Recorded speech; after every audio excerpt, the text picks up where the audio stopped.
तीन lakh टंकार cup syrup सह निशा बेपारी गिरफ। बरगढ़ टाउन पुलिस द्वारा 110 बोतल निशा कप सिरप बोतल सहित जड़े निशा बेपारी को गिरफ कर जबत होता निशा औषधर आनुमानिक मूल्य 3 लाख टंका हेब। तेज गिरफ अभियुक्त बरडोल गाँवर अजय नायक बोली पुलिस सूचना देछि। अजय गतकाली निशा कप सिरप विलंबित राति एक परित्यक्त स्थान में लुकायित भाव में रही पुलिस कौन सूत्रु खबर पाई चढ़ाऊ करथिला। पुलिस जन को गिरफ करिबारे सफल होइछि। अन्य अभियुक्त माने घटनास्थल फेरार होइछन्ते।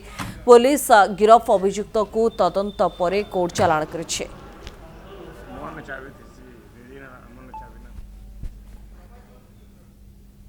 3 लाख टंकार कप सिरप सह निशा बेपारी गिरफ। बरगढ़ टाउन पुलिस द्वारा 110 बोतल निशा कप सिरप बोतल सहित जड़े निशा बेपारी को गिरफ कर जबत होता निशा औषधर आनुमानिक मूल्य 3 लाख टंका हेब। तेज गिरफ अभियुक्त बरडोल गाँवर अजय नायक बोली पुलिस सूचना देछि। अजय गतकाली निशा कप सिरप विलंबित राति एक परित्यक्त स्थान में लुकायित भाव में रही पुलिस कौन सूत्रु खबर पाई चढ़ाऊ करथिला।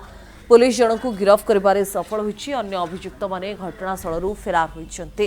पुलिस गिरफ अभियुक्त को तदंत परे कोर्ट चालाण करिछि।